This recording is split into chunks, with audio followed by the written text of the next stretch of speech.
Hello guys, WhatsApp सब मजे में। हाँ, so welcome to the show. Most welcome. Our today's concept is development banks, and our today's quote is every moment is a fresh and new beginning. So let's go. Start the show. Our today's topic is development banks, as you can know. तो means क्या होता है? मैं पहले आपको introduce करता हूँ कि मीनिंग क्या है।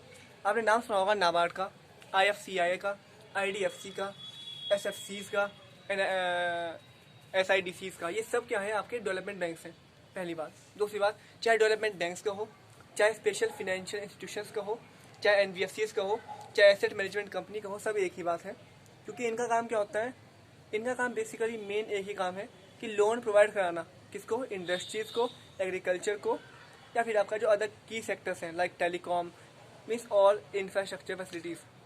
तो बेसिकली इनकी हमसे डील नहीं करते कॉमन मैन से, हमसे डील करते हैं commercial bank. Development bank deal करते हैं इंडस्ट्री से, यानी कि उनको लोन प्रोवाइड कराना, उनकी हेल्प करना, एडवाइस देना, तो वो है। तो let's take a deep insight और let him more clarify it. तो क्या होता है? पहला point, these are the financial agencies engaged in promotion of industries, agriculture and other key sector। मतलब कि ये फिनेंशियल एजेंसीज हैं कि जो कि हेल्प करती हैं प्रमोशन करने, उठाने में, किसको? इंडस्ट्रीज को, एग्रीकल्चर को एंड आपके अदर की sectors. Next one is these are on national और रीजनल और स्टेट लेवल की। नेशनल लेवल पे होती हैं, रीजनल पे होती है, स्टेट पे होती हैं। Next one is provides long term and medium term finance to the industries. मतलब कि लंबे समय के लिए, means for 25 years, 20 years, medium time mean for 10 years, 15 years, ये लोन प्रोवाइड करते हैं।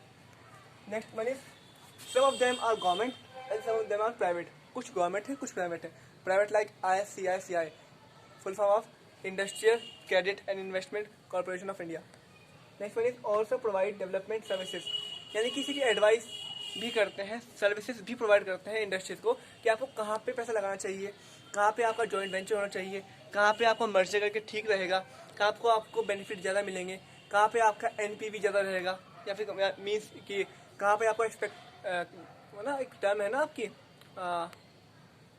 दैट्स कॉल्ड प्रोबेबिलिटी इंडेक्स, और वी कैन सी दैट पे बैक पीरियड आपका कहाँ पे अच्छा रहेगा। तो ये सब सर्विसेज प्रोवाइड करते हैं these all are development banks. तो हमारे पास निचोड़ क्या निकल के आया कंक्लूजन कि डेवलपमेंट बैंक जो है इनका काम है विकास करना। विकास कैसे होगा? कि हमारे देश की, सपोज ये इंडिया है, India is as you know that कृषि प्रधान देश है, एग्रीकल्चर प्राइवेट सेक्टर में आता है। तो आपका 3 सेक्टर है as you know, primary, secondary and tertiary. तो इन तीनों के लिए एक अलग से इंस्टीट्यूशन की संरचना करना ही डेवलपमेंट बैंक चलाता है, जो कि इन तीनों सेक्टर को उठा पाए, मीन्स जो कि मेन इंडस्ट्रीज है हमारी, उनको उन पर पैसा लगा पाए, उनको लोन दे पाए। तो आज स्टार्ट करते हैं बेसिक चीज, आगे बात करते हैं फंक्शंस की। पहला फंक्शन है रीफाइनेंस फैसिलिटी। मतलब कि जब इन्हीं के पास, जब किसी इंस्टीट्यूशन के पास पैसा खत्म जाता है, लाइक कमर्शियल बैंक है आपका, ठीक है, SBI है, उनके पास पैसा खत्म हो गया, उनको पैसे की आवश्यकता है, तो कौन प्रोवाइड करता है? French development banks. आपके मन में एक क्वेश्चन होगा कि डेवलपमेंट पढ़ तो रहे हैं, लेकिन कौन कौन से होते हैं? मैंने आपको पहले क्लियर कर दिया, लाइक नाबार्ड, IFCI, IDFC और आपका SIDBI, IDBI, IIBI, ये सब होते हैं। हम डिस्कस करेंगे वन बाय वन बाद में। Next one is joint finance, मतलब कि कुछ पैसा तुम लगाओ, कुछ पैसा हम लगाते हैं। फंक्शन बात कर रहे हैं हम। नेक्स्ट है फिनेंशियल गैप फिलर्स। आपको बताया मैंने, इंडस्ट्री को, किसी भी इंडस्ट्रीज को, like Tata and steel company है, किसी को भी इंडस्ट्री को अगर पैसा चाहिए तो ये प्रोवाइड करते हैं। कुछ ना कुछ कंडीशन तो होगी ही, वो तो बात की बात है, उनके अपनी रूल्स रेगुलेशन होती हैं। तो financial gap fillers as you can see. Next one is entrepreneurship role. Entrepreneurship role का मतलब यहाँ पे ये है एज एन एडवाइजर वर्क करना, कि आपको क्या करना चाहिए, क्या नहीं करना चाहिए। Next one is credit guarantee agency. हाँ, मेन चीज, जब दो, लाइक एग्जांपल, जब दो देशों के बीच में इंपोर्ट एक्सपोर्ट होता है, तो कहीं ना कहीं एक्सपोर्ट वाले बंदों को ये रहता है कि भाई ये बंदा, ये देश जो है, कहीं मेरे पैसे डूब ना जाए। या कोई FDI, जानते हो आप कि हमारे देश ने किसी दूसरे देश से पैसा लगाया, तो कहीं ना कहीं खतरा रहता है किसका? रिस्क का, कि हमारे पैसे डूब ना जाए। तो क्या करते हैं? क्रेडिट गारंटी एजेंसी, आपने नाम सुना होगा, ECGC, वो ये कि ये गारंटी देते हैं कि नहीं भाई आपका पैसा हम नहीं डूबने देंगे, ठीक है ना। तो इससे फायदा क्या होगा? इन्वेस्टमेंट सिक्योर हो जाते हैं, ठीक है ना, इनकी कंट्री की इमेज बिल्ड होती है, इन्वेस्टर सिक्योर हो गए, और आपको आने वाले टाइम में आपको कोई दिक्कत नहीं होगी फाइनेंस के मामले में। Next one is under writing of securities, मतलब कि जो फाइनेंशियल इंस्टीट्यूशन हैं ये डील करते हैं स्टॉक्स में, बॉन्ड्स में, शेयर्स में, डिवेंचर्स में, मतलब कि अंडर राइटिंग मतलब कमीशन खाना, जैसे कि आप जानते हैं मीडिएटर्स, तो ये डील करते हैं, तो जो भी थोड़ा मोटा कमीशन चाहिए होता है ये अपना निकाल लेते हैं, दैट्स कॉल्ड डेवलपमेंट बैंक। तो हमारे पास निष्कर्ष निकाल के क्या आया कि what is development banks. Development banks, हर एक डेवलपमेंट बैंक वो बैंक है जो कि इंडस्ट्रीज को, एग्रीकल्चर को लोन प्रोवाइड करता है ताकि उनका काम अच्छे चल सके, स्मूथ तरीके से चल सके। एग्जाम्पल क्या है, IFCI, नाबार्ड वगैरह वगैरह। अच्छा आगे चलते हैं, 1 मिनट।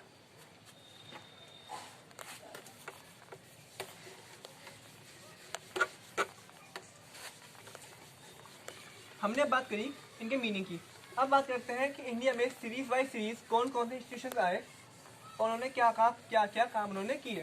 ठीक है, सबसे पहले बात करते हैं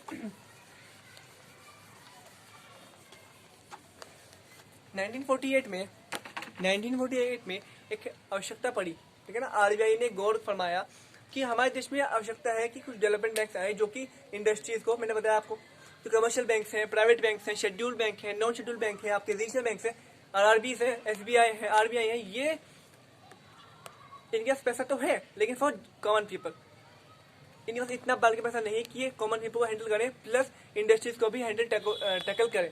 इसीलिए 1949 में ये देखा गया RBI के द्वारा कि we need some financial institutions, some specialized financial institutions for catering the services to the these priority sectors like finance, like agriculture, industry sector। तो क्या हुआ, लक्ष्य का लुक 1949 में RBI ने देखा तो एक इंस्टीट्यूशन की स्थापना की गई, दैट इज IFCI 1948 में, सॉरी 48 में, ठीक है ना, 48 में, that's called industrial financial corporation of India. इसका मेन मकसद क्या था, long term and medium term short loans provide करना। ठीक है ना, आगे चलते हैं। उसके बाद 1955 में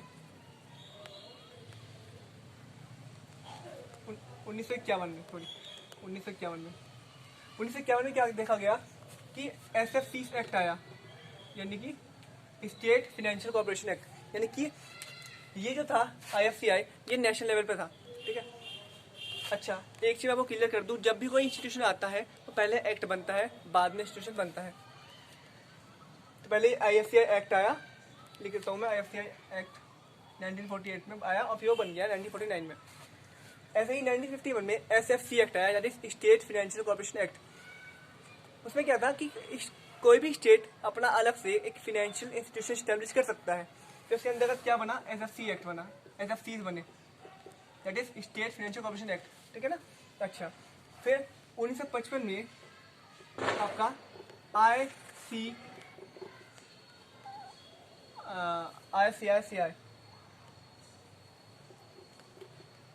industrial credit and investment corporation of India आया। अब ये क्यों आया, क्योंकि इन्होंने देखा गया जो SFCs हैं और जो IFCI है ये लिमिटेड पर्पस के लिए है, मतलब कि इतना अच्छा परफॉर्म नहीं कर पा रहे, दैट्स कॉल्ड IFC आया 1955 में। उसके बाद आपका 1958 में RCI आया, RCI refinance corporation of India limited.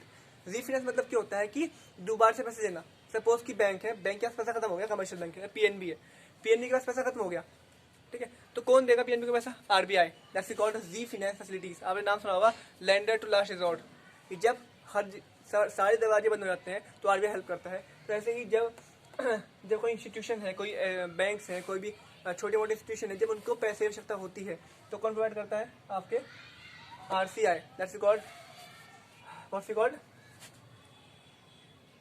Refinance corporation of India limited 1958 में।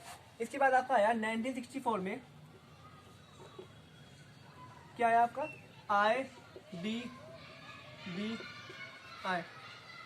IDBI आया, that's full form industrial development bank of India, और ये इन सबसे हायर था, यानी कि it is an apex institution in the history of till the history in the history of development banks, IDBI। और ये RCI इसी में मर्ज बाद में हो गया, और IDBI ने बाद में एक अपना वो खोला SIDC, state industrial development corporation, मतलब इसमें सब्सिडी था, जिसका काम क्या था कि प्राइवेट सेक्टर को मीडियम टर्म लोन प्रोवाइड करवाना। क्वेश्चन आता है, सुन लो गौर से, SIDC का काम क्या है कि प्राइवेट सेक्टर को मीडियम टर्म लोन प्रोवाइड कराना 64 में। देखते देखते 1990 में SIDBI आया, दैट्स वी कॉल्ड SIDBI, जो कि IDBI का ही सब्सिडी था, that is small industries development bank of India. IDBI deal करता है आपके बड़े बड़े इंस्टीट्यूशन से, that's we called large institutions, and SIDBI deal करता है, आपके नाम ही सजेस्ट करता है, स्मॉल, छोटे छोटे इंस्टीट्यूशन हैं उनको डील करने के लिए। एंड स्पेशली इसकी खास बात क्या है, डील करता है MSME सेक्टर में, मीन्स आपका micro small medium enterprises sector, ठीक है ना। अच्छा, 90 में ये आया। उसके बाद आपका IDFC आया, ठीक है। फिर उसके बाद आपका बीच में रह गया नाबार्ड भी आया 1982 में। एग्जिम आया 1981 में। तो ऐसे कर करके बहुत सारे आगे इंस्टीट्यूशन है, बहुत सारे इंस्टीट्यूशन आए, ठीक है। और उन्होंने क्या किया, ग्रोथ करी, और इन सब में अब तक IDBI ये था।